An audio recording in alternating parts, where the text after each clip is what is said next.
Oh, quick side note: if you sent me something Canadian and I missed it, just resend it, and my apologies.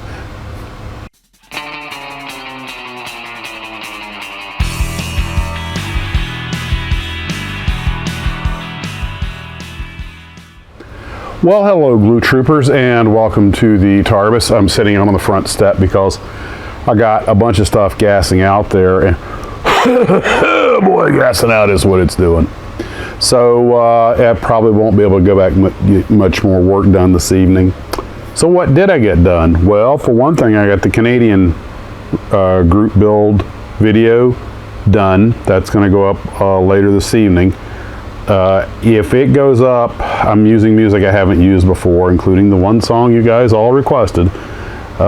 So it might get popped, and if it does, then I'll have to re-edit the music or do something like that with it. If it doesn't, then I'll just leave it up. But I want to give a little more time in case there's any. I've already compiled it, but if any last minute entries come in, I can tack them on the end or maybe slice it. Because it's so long now that if I add anything in it, it gets, my computer's only got so much memory. But with the finished file that I've got done, I sometimes build in these little fade out points where I can chop and insert something. So anyway, enough of that. I did finish the book, finally, the Secrert Horsepower Race. That's 440 pages, pretty intense technical stuff. I'm not sure how much I've absorbed, but I absorbed enough to really have a new appreciation for the engine designers of that era. And I can't believe how many major performance hang-ups were because of things like the inability to make bearings or sodium-filled valves. And the have to give the Germans credit, given the conditions they were working under.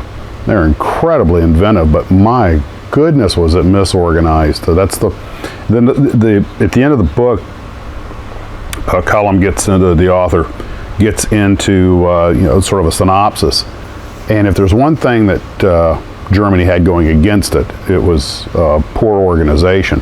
Now, they had some really competent people, Speer and Milch and some others, who actually were very good at their jobs, but all the layers of bureaucracy, stuff being scattered all over the country, the interference. He pointed out that, generally speaking, in totalitarian and autocratic nations, this is actually a very common problem.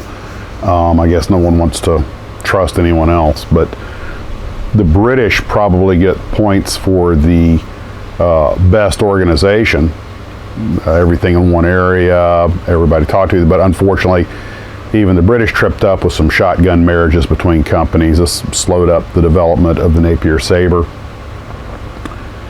The Americans, of course, were very rich in materials.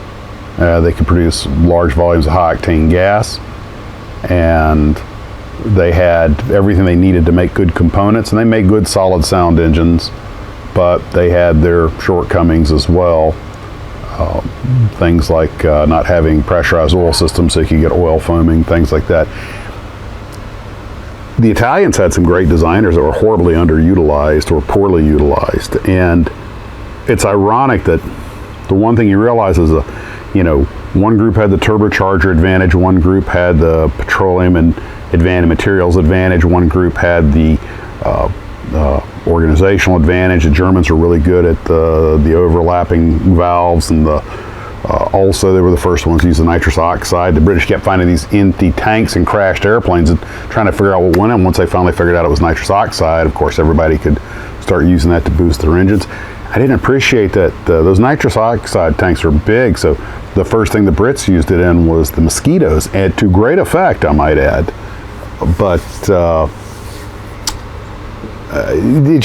there was just so many things: bearings, gears, valves, oil quality, fuel quality, all the metals, using poppet valves or sleeve valves. And when you see how a sleeve valve works, you're like, you've got to be kidding me.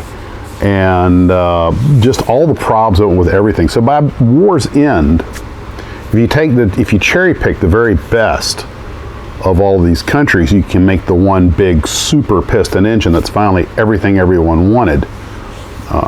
And then you find out that it was all for naught because now the jets had come in.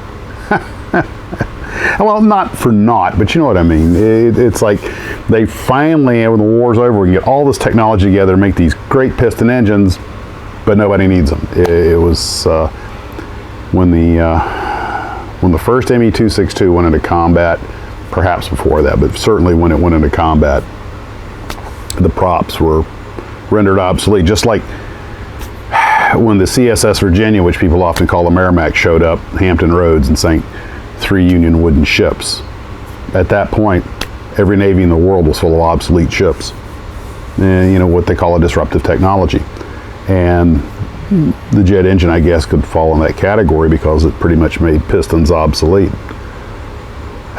Well, speaking of jets, saw a couple of Mirages fly over today, and I thought they might have been Kafirs, but I think they were Mirages. I didn't see the little Ford Deltas on them, little Canards.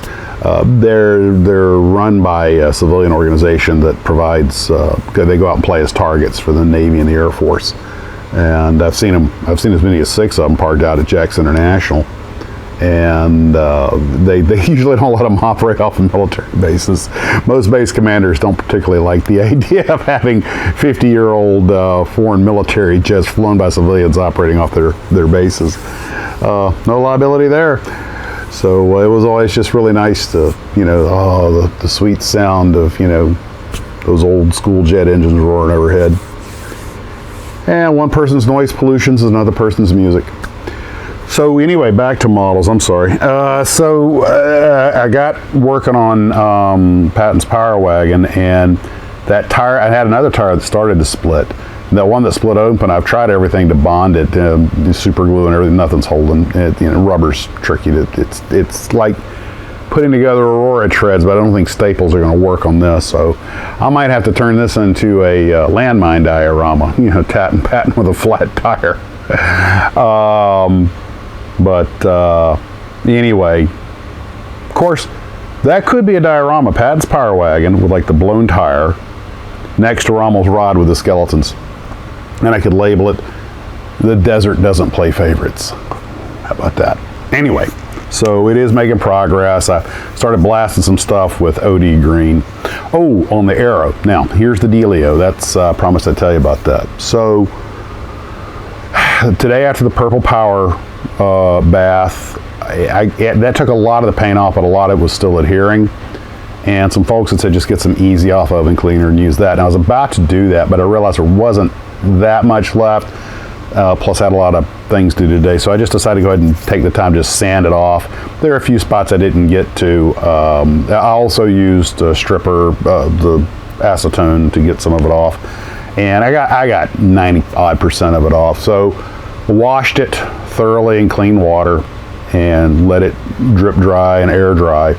And then, before I did anything, by the way, the little nose piece of the antenna popped off and I can't find it, but that I can fabricate and replace. So the one place the paint would not come off of was the unprotected, the windshields and the windows that were unprotected by any paint, by the old paint. And so it doesn't matter because I'm using decals over them, but just that the exposed acrylic is still holding onto its paint, and I'm not going to push my luck on that. It's in one piece, and I'm happy to have it that way. So once it was completely dry, wiped off, all the sanding and everything, I knew it was clean. So this time there's not going to be issues. First thing I did was clear coat it with Tamiya, clear coat, and I'm staying strictly with Tamiya products, so it's all of their lacquer products, because I'm not going to risk this nonsense again. So once the clear coat hardened, I hit it with the Tamiya surfacer, no issues. Let that harden, hit it again with clear coat just to be safe. And now I've got 2 coats of white, almost 2.5 coats of white paint on it. In fact, that's one of the things that's gassing out right now. And a couple more coats. And right now I'm putting it on real thin layers, so I'm not getting any fish eyes or anything. And you can see the blemishes, the imperfections, the skin underneath from the old paint, but I don't care at this point. Good enough. And I was watching some Aero footage today to decide which paint scheme. I like that orange, the way it pops, but given the trouble this has given me, some of the Aeros, they were white with black trim, and some of them had big orange panels on them. But part of me is thinking maybe I should just stay with the basic black and white, keep it simple for this one. I don't want to risk. At this point in the game, you really want to go low risk. You know what I mean? You guys ever get there like, you know what? Too much trouble. I don't want to risk it. That'll work. That's a photo accurate paint job. I don't need to go adding other stuff that's going to wind up leaking or dribbling. And God knows if that orange paint gets away from you, you're back to scrubbing and scraping and cleaning because there's no covering that stuff up. Well, I suppose if you re-primed it, but anyway, you get my point. So that's where we're at today. And the family unit is all back together now. We're all back home. The cat is happy now that we're all back together. And happy cat, happy everything. Well, guys, that's all I've got for this evening. Take care of yourselves, and as always, model on.